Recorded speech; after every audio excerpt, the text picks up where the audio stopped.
If something is unconscious, how might we overcome it?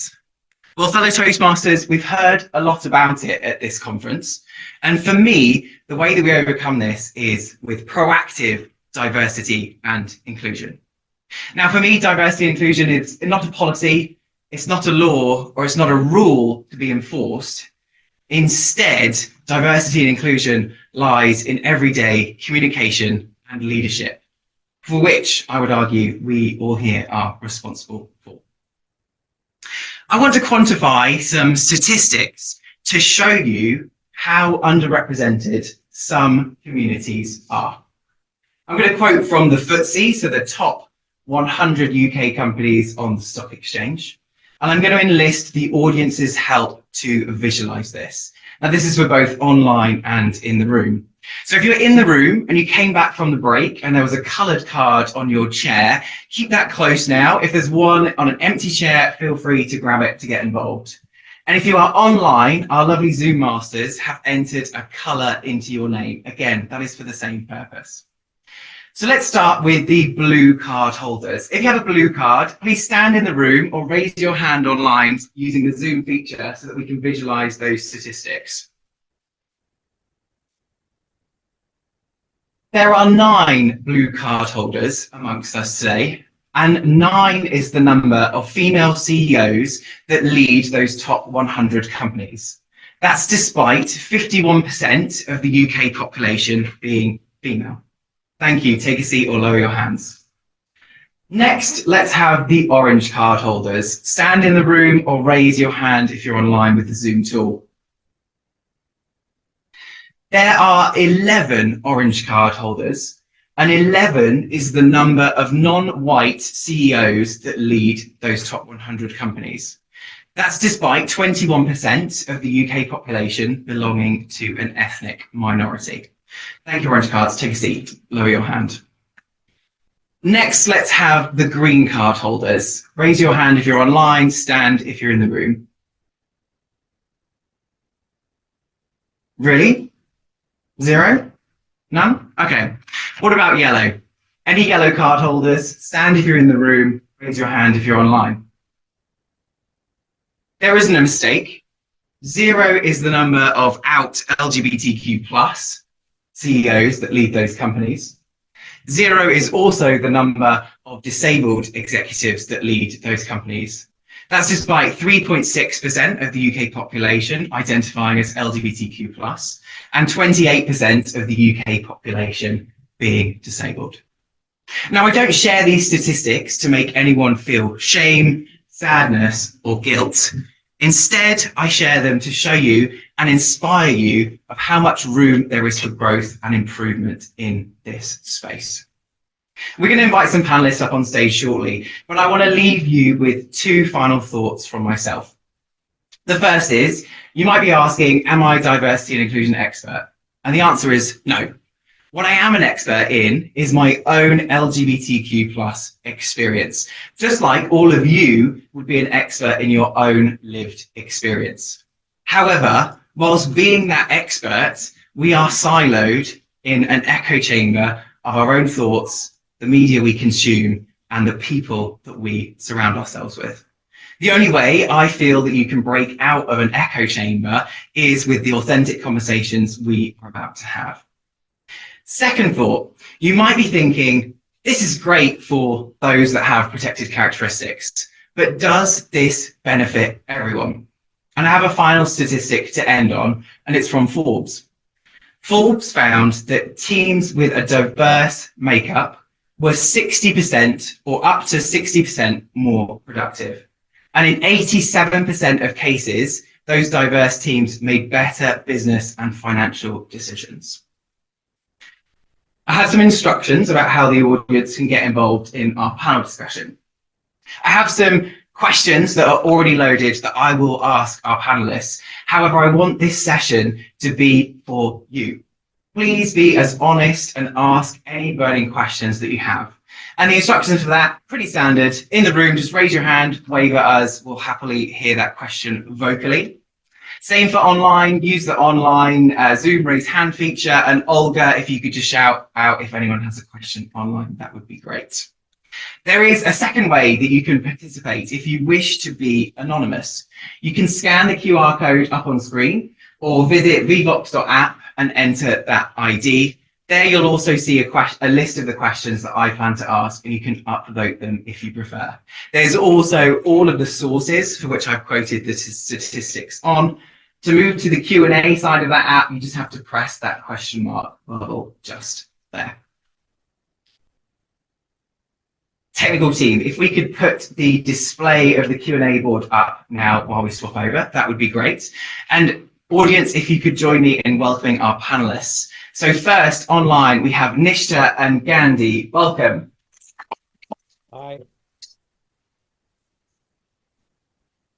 Hi, everyone. Joining up on stage, can we please have Steve, Hepzibah, and Haritosh?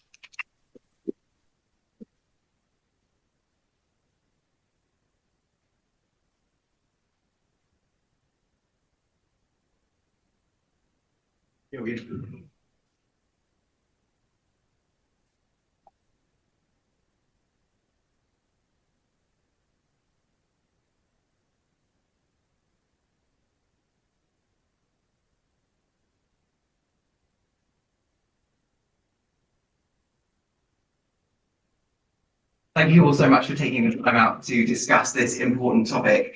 I want to start with a Toastmasters angle, and Hepzibah, I'm going to come to you because when we were planning this panel, we had a great discussion about how Toastmasters has made Hepzibah feel included. Hepzibah, would you open up to the audience about how that worked and happened? It needs to be switched on, just at the bottom. Thank you very much. Can you hear me? Yeah. Okay. Hello, everyone, and it's such a great honor and privilege to be here. Please, those online, can you also hear me? Yes, the sound is clear. Thank you very much. My name is Hepzibah, and I started my Toastmasters journey in 2020, in the middle of the pandemic. I live in Ghana, grew up in Ghana, and grew up in Nigeria, and went to Ghana to study, and that's when I began my Toastmasters journey in Ghana. And first of all, I didn't know about Toastmasters. I was a student in my second year, and I had someone come up to me and said, have you heard of Toastmasters? I said, no. And I said, what do they do? He said, go read it up. Of course, I've had people also ask me the same question I asked my mentor back then in Ghana, and they have said, do they bake things in Toastmasters? And I'm like, no, it's a public speaking organization. I don't know if anyone has had that kind of question. And I read up what Toastmasters was. That time I was a student, and I told my mentor, I don't think I want to do this now. I think what I read online is for people who are high up there, people who are CEOs, people who are great people, and I'm just a student. He said, no. And he offered to actually pay the first membership. He said, I'm going to give you time to save up because I want you to do this. There's so much learning and growth you get from here.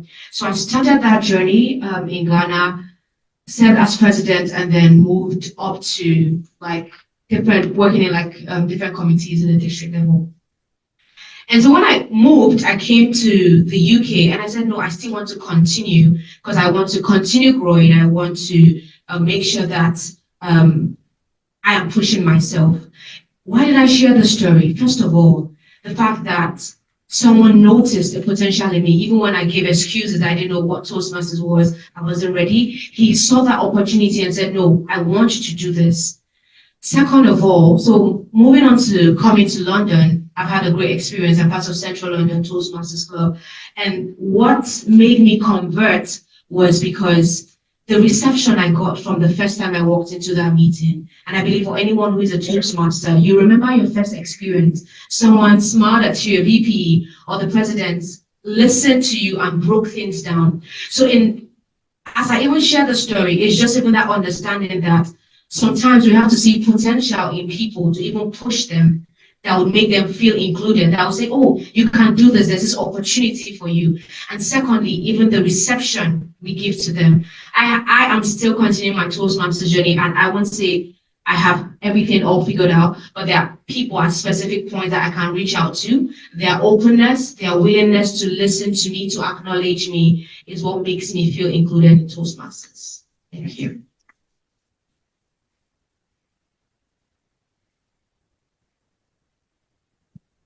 did it help you in the sense of when you were moving to the UK, you kind of already had, well, I assume, a guaranteed like networking opportunity in already being a member of Toastmasters. Did that take away some of the unknown fear of potentially being accepted?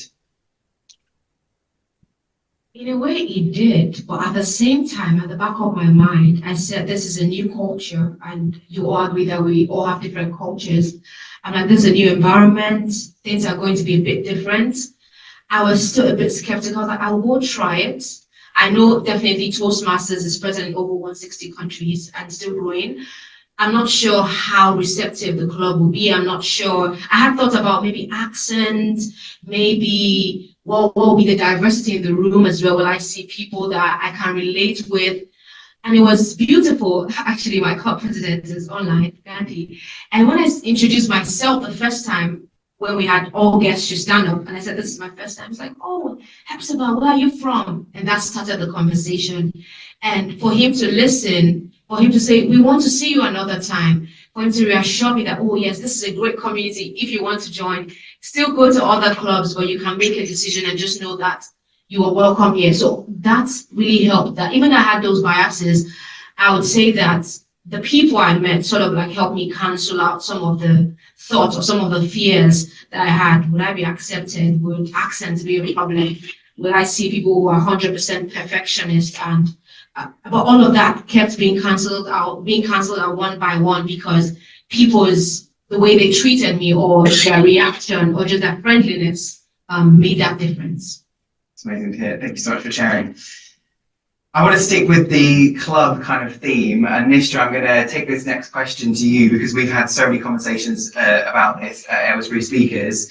Name pronunciation, Nishta, how do we feel that that enables respectful communication from the beginning? Thanks for your question, Alistair. Before I answer the question, I have a question for everybody. If you could ask them on my behalf because I can't see everyone. So how many people have watched Joker, Napoleon, or Gladiator film? Most people. Okay. Okay, so can you pronounce the name of the lead character? And in the case of Gladiator, can you pronounce the name of the person who played the villain? How many people can pronounce Joaquin Phoenix? I didn't know how to pronounce this name. Joaquin Phoenix. Cillian Murphy won an Oscar last month. I didn't know how to pronounce his name. I didn't know how to pronounce Cara Delevingne or Renée Zellweger or Arnold Schwarzenegger. How many people know how many letters are there in his surname? And if you don't know, there are 14. My point is, this country is a increasingly diverse social place. We now work with a lot of people who come from places like Africa or Asia or South America. They don't look like us. They don't sound like us. I've lived here for 20 years, and I cannot tell you the number of times I have been asked to offer a nickname. My name is Nishta. I don't suppose it's a very difficult name, but I've been asked to suggest a nickname, or I've been asked to suggest if I can shorten my name. And just to give you an example, we have a member in our Aylesbury Speaker, a very old lady, a very accomplished speaker, and she has called me Nisha once, which means night in Hindi. She's called me Nashta, which means breakfast. She's called me Nasha, which means drug abuse. But I think it's only a matter of time to call me a nincompoop. So I've offered to explain my name, break it down. I've offered it several times, but she refuses to learn my name. And when you do that to someone who doesn't look like you, who doesn't speak like you, you are not giving them the respect they deserve. You are denying them their sense of self, and you are denying in many ways their existence. And I understand this is a common problem. It can happen at your workplace, in your neighborhood. And I understand that names sometimes can be difficult. So how do you deal with that problem? Well, it is more polite to ask them once, twice, thrice to break down the name or give you the pronunciation rather than asking them to just shorten the name. If you can say Tchaikovsky, you can say Nishtha.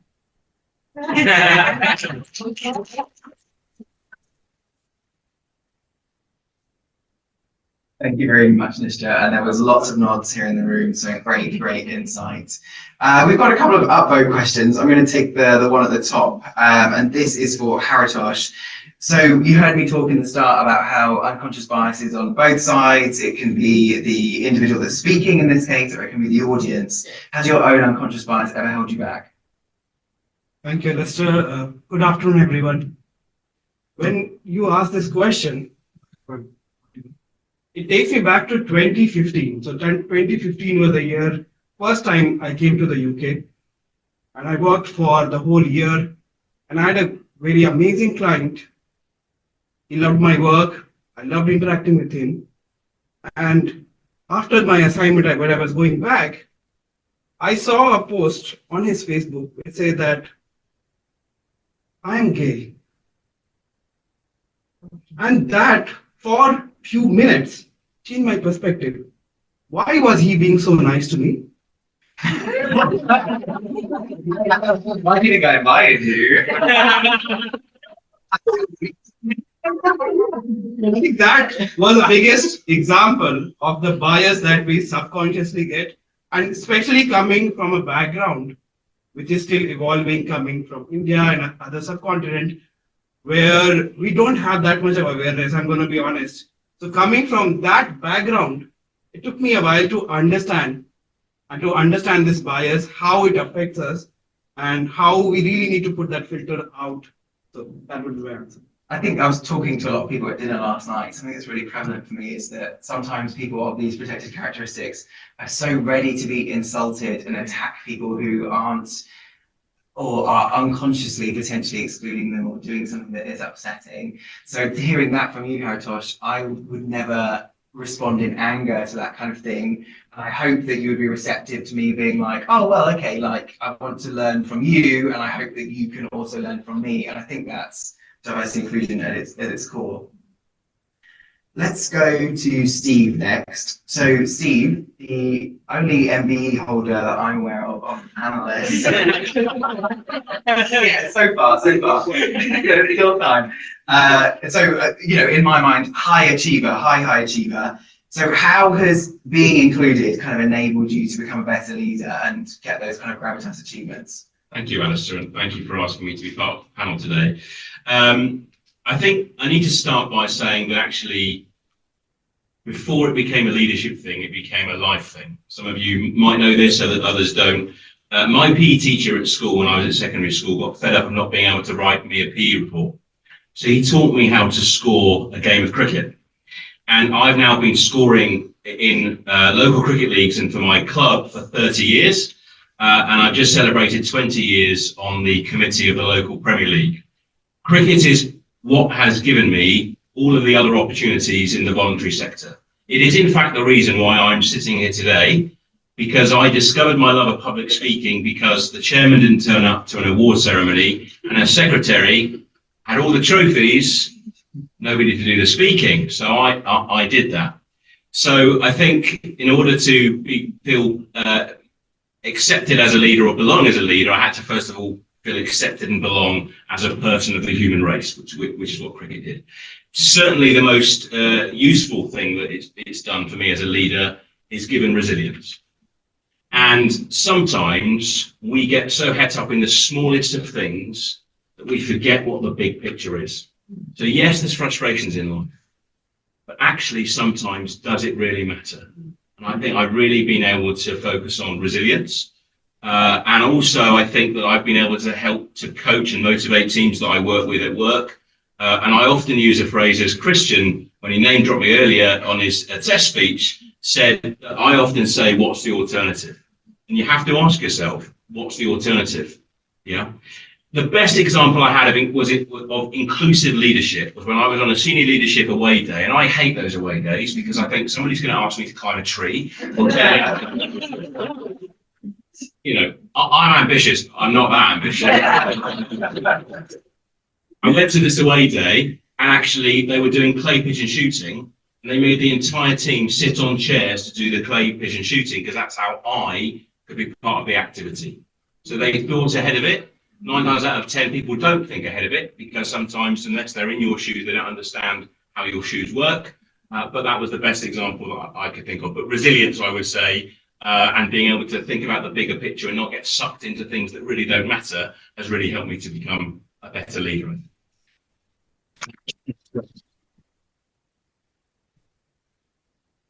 As well, and PE, yeah, ditto on the PE, but I think probably for different reasons because I absolutely hated PE and I thought sport was this manly thing that I didn't want to be part of because I, as a teenager, presented what society would define as, I guess, more feminine. So I mean, this is just so ridiculous. All the girls' sports were much more appealing. It was like, trampolining, netball, and then the boys was rugby and football, and neither of those were very appealing to me. So I think sport is a really an area that hopefully is improving.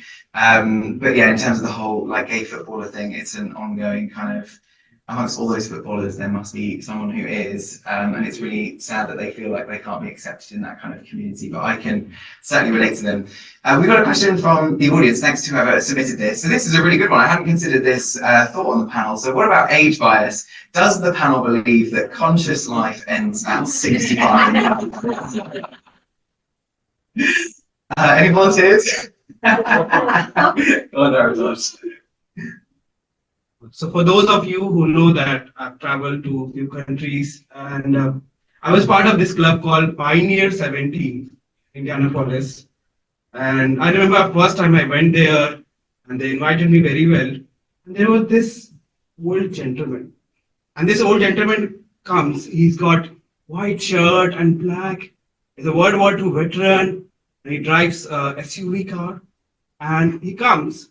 And I just asked him, sir, how long have you been Toastmasters? So any guesses how long had he been Toastmaster?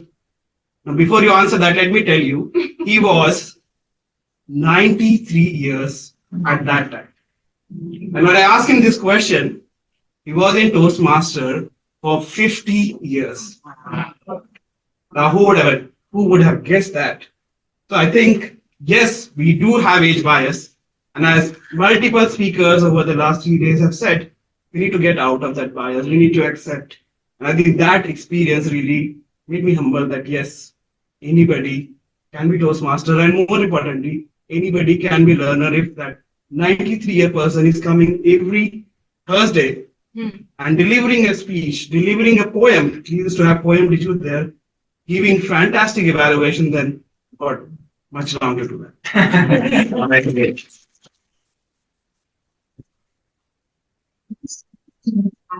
So I remember, I'm very young. I remember I was having a conversation with one of the Toastmasters there, and when I asked him, how long have you been a Toastmaster? He said, 23 years. And I was like, oh my God, that's my age. And just to hear you say, someone has been a Toastmaster at that time, 50 years. So even way before my parents met, or in fact, my parents were still in school. I'm like, wow. But why am I sharing this is because I remember I was a president in District 94, actually, the past district directors here. I was still in Ghana, and I was amongst one of the youngest club presidents in the district. And I know you had mentioned like someone who had been in Toastmasters for so long, but then I was also just starting my journey, and to now take up the president role at that time, it required that I was speaking to people who were older than I was, and sometimes I would be intimidated, but there was also the support that even if I'm representing the young people, I can still serve as a club president. And I just wanted to add that we have people who have been here for so long, which is amazing. But if you're starting your own journey, don't push yourself back. Don't be intimidated by the number of years. I was at some point. And if you're a young person as well, it's not too early to get on board Toastmasters. Yeah, we had a great example of that yesterday as well. One of our international speakers, 22. How amazing. And we've got all these youth programs as well that Janet has been recognised for. And I think that's really amazing to know Too early to start. I'm going to throw the age category or conversation to Nishta as well. So Nishta, you kind of hinted on your response to the first question, talked about the member who doesn't respect your name being of an older generation. So what would you say to someone who is saying that of, it's almost a get out of jail free card of, it wasn't like that in my generation. Is there a way to handle that obstruction in a tactful way? To that, I would say, Alistair, every time you think you might have age bias, ask yourself if you remember Susan Boyle. I'm sure everyone in the audience remembers Susan Boyle, and when she walked onto the stage, everyone was sniggering or thinking, what is she doing there? That was the moment that changed me. I still remember it vividly. And that was a powerful moment. It was a reminder that age is, yes, actually just a number.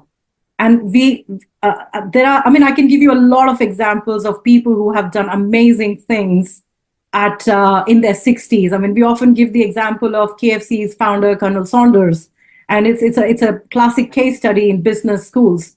But then I think what everybody forgets is that one day they're going to get older. They will be in their 50s and 60s, and this TikTok generation will be then mocking them. And then they will be sitting in a panel and asking this question. Interesting perspective, because I guess age is the one thing that everyone can have in common or will have in common. I want to throw the mic to Gandhi online. There's a question that's coming from the audience. This is very similar to the one that we sort of planned and put in ourselves. So the original question was labels useful or hindrance, but I think whoever submitted this question has worded it better for me, or better than me, sorry. And that is, given that many successful leaders appear to lack self-awareness, is acknowledging bias actually positive for advancement? Do you think these conversations are constructive, or should we not be breaking down people's differences and using those labels, Gandhi? Well, labels can be both positive and negative. And I think they reflect how people think about others and themselves. But I had an interesting experience when I did a course in stand-up comedy.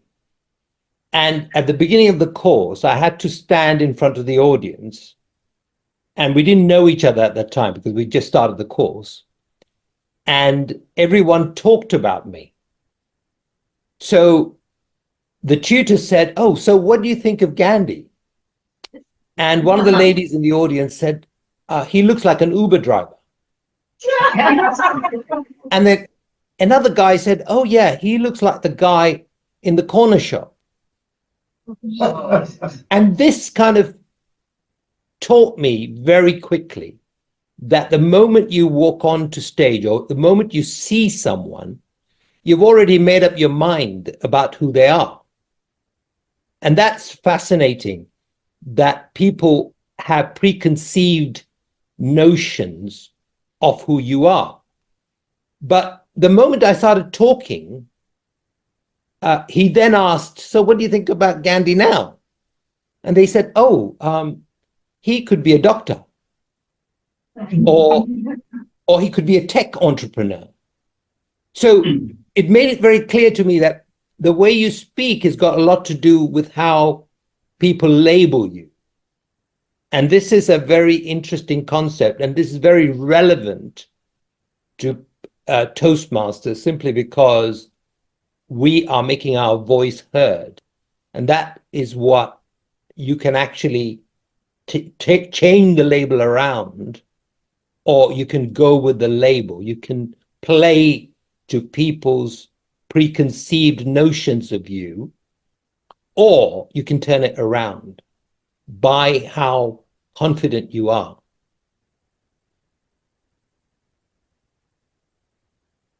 Amazing. Thanks.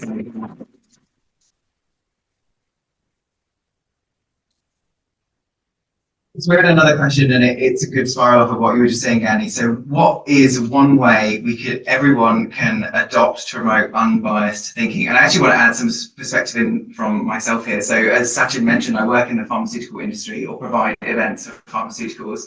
And it's very interesting when you reveal the word doctor or nurse without any background knowledge of, along with that title, instantly majority of staff assume that a doctor is a man and a nurse is female. And actually, in reality, from the people that come through our doors and come through events, we actually see that it's the reverse and that it is quite balanced. So it's amazing to see the unclocked kind of assumptions that we have. So my advice for adopting to promote unbiased thinking is first evaluate the data that you actually have. If someone reveals that there is a doctor in the waiting room or whatever, you don't have any other identifying characteristics of that person apart from their role. Any other kind of thoughts? Steve, do you have any thoughts on that one? I think it's, and Nadia was touching on this yesterday, I think you have to be really aware of it and be honest with yourself. Don't just reveal what you were thinking and dilute it down to somebody because you don't want to be, accused of being too harsh. Be honest with yourself about what you're actually thinking. Some of you might know, for example, that I sit in the magistrates' court, but I happen to think that anybody that parks in a disabled bay without a blue badge should be given a life sentence. I can't do that in court because it wouldn't be right, it would be against the law. So I have to be very aware of that. And so I know what my views are, and I know when my views might influence how I'm going to act. And I think so. Ultimate honesty to yourself and to others is a first necessary ingredient for what needs to happen. Definitely. Okay, next question. How much responsibility do we have to take to re-educate people who have and sometimes show bias? And how can we help them be more self-aware to educate themselves? Very much reminds me of the situation that Nadia explained about the dinner table if you were in that session. Let's go to Hepzibah. Hepzibah, do you ever take an opportunity to re-educate someone that makes an assumption? How do you kind of handle that? Great question. And it also, I know you did mention the session about Nadia, and I feel like the program is just well lined up. We had the session about Nadia, when she talked about like diversity, and then earlier on we had the session as well, with Ami and Kirti. And the first thing that comes to mind is speaking up. I remember yesterday someone had mentioned that in Toastmasters, one of our culture or like one of the pillars is respect. So speaking up, the reason why I speak up or the reason why I share certain things is not because I just want to talk, but is to pass that message across, is for people to know. If I come to this meeting and I share something about maybe Ghana or where I come from, a bit about my cultural heritage, it's really beyond me just wanting to put myself out there, maybe because it's Toastmasters, but it's more of just trying to pass that knowledge, trying to share, trying to speak up. So one thing, speaking up. The other thing as well is also not being shy to tell your story. And this, I've seen it through the contest, through like what everyone, like when people come to speak or share their experiences, not being shy to tell your story because there's someone in the room who will be inspired. There's someone in the room who would get a message from your story, and not being also ashamed to be the unique one out. I don't want to say the odd one out, but being unique. So you're being unique, and that's what makes Toastmasters very interesting and very wonderful is we have different people, but we are all unique in our differences. And when we come together, we form wonderful patterns that makes us very beautiful. And that's why if we go to America, if we go to Canada, we can still find ourselves in a club and still have a great meeting. So speaking up and not being shy to tell your story and knowing that when you speak up, you're raising the awareness. And the last thing I want to add, I remember I was speaking to someone yesterday, I said, 10 years from now, 20 years from now, what would people remember us from? In fact, she said, what legacy are we leaving behind? And I did add to her, I said, what would the children of our age remember? So if I say something about who I am, where I come from, my cultural differences, I feel it very nice if even our children get to hear about that, because it makes them appreciate that when we are not alive, when we are not here, they sort of understand that, okay, this is what happened in the past, and they know how to deal with it when certain things come up. So that's just what I'm going to say. Thank you. Thanks for that. We'll do a final audience question and then we'll do a wrap-up round from each panelist. So questions come in. Stereotypes are certainly double-edged. Does their use in streamlining the transfer of ideas balance against the damage they can cause. So I interpret from this question, reading between the lines, can a stereotype ever be helpful? Nishta, have you ever had experience where a stereotype has been helpful? What's your thoughts on that question? Well, it's been an icebreaker and a good conversation opener. But apart from, can you teach me yoga? Will you invite me to your house for curry? Or did you have an arranged marriage? But beyond that, what? What are we all about?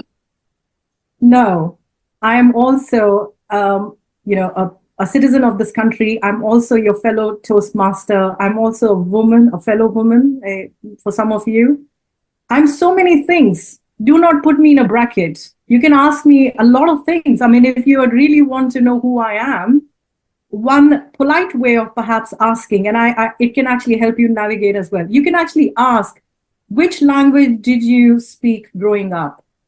You can have a icebreaker or a starter question as about languages, and it's less offensive. It's less, where are you from? Or can you teach me yoga? No, there are lots of ways you can connect with me. There are so many things. You can ask, did you watch your Saturday the program about dancing? I'm sorry, I don't watch it, but you can ask so many.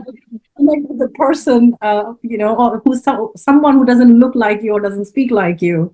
So yes, stereotypes only help in that when you have someone like Rishi Sunak as your prime minister, you will probably know a little more about Diwali and what they do and how to drape a sari. But then beyond that, I think stereotypes are actually holding us back. They are actually blindfolding us to people and their real value and who they are and what they're about. You're actually limiting your conversations and your human connection with them when you stereotype them. So put that aside, ask them what they ate, which languages do they speak, or just crack a joke. And then if the person is comfortable, they will open up and they'll tell you about their lives.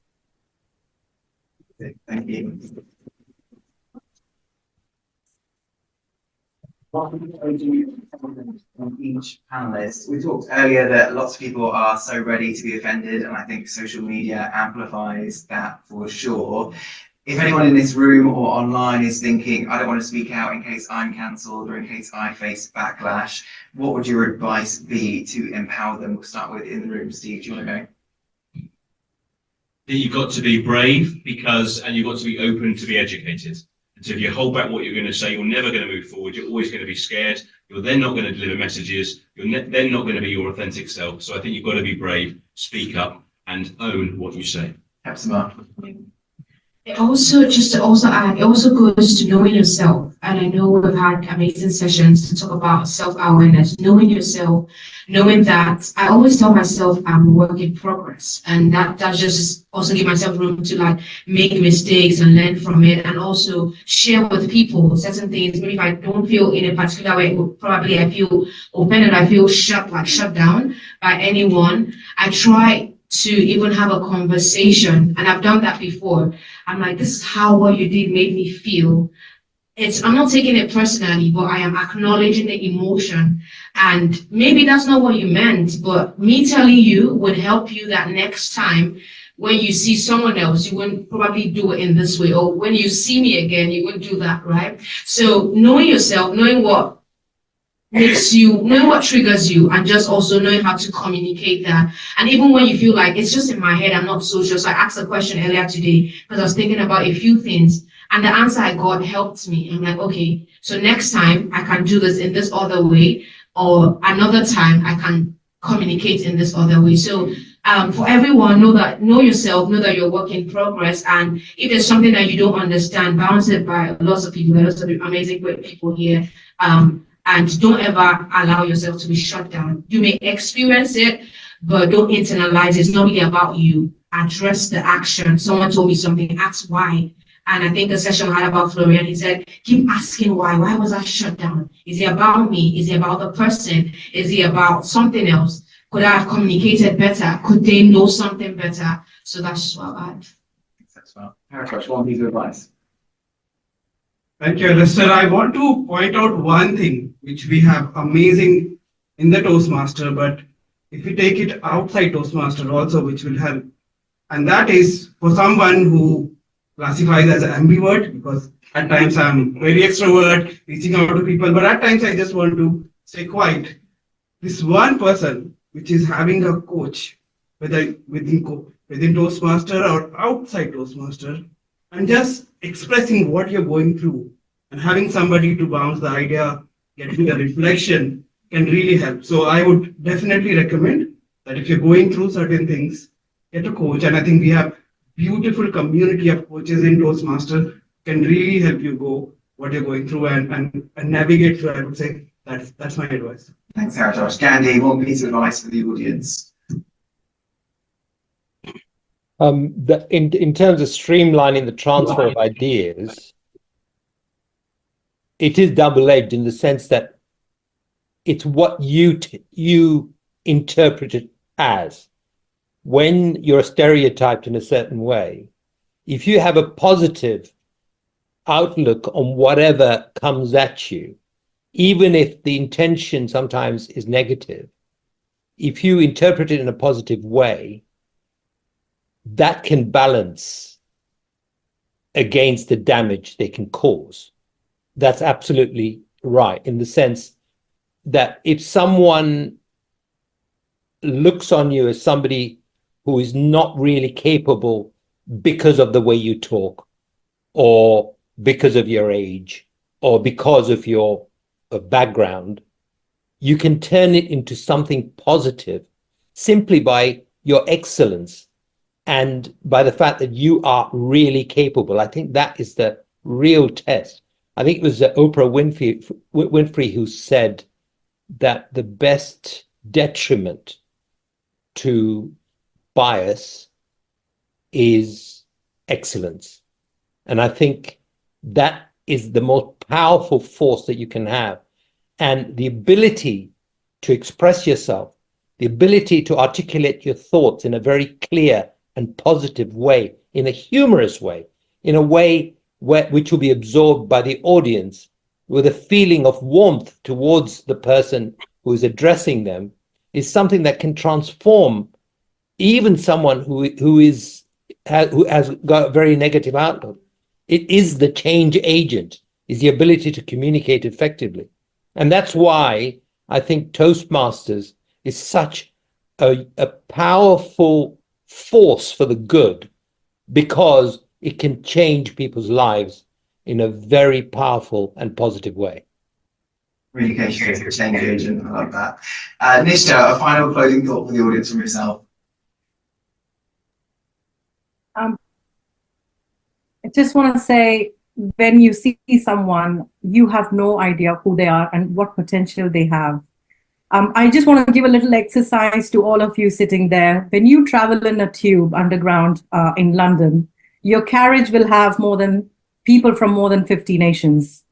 It's very likely there are people sitting in that carriage that you're least likely to talk to. For example, a Somali woman wearing hijab, but you have no idea who she is, what she's capable of. What if she's a CEO? What if she's an athlete? What if she's a runner, a footballer? So do not close your mind to people you do not relate to, because when you do that, you are actually also closing the door to something wonderful, to discover another human being and to educate yourself. That's a great way of educating yourself. So think of the person next time in a carriage who doesn't look like you and you're least likely to speak to, and think about whether your bias is holding you back.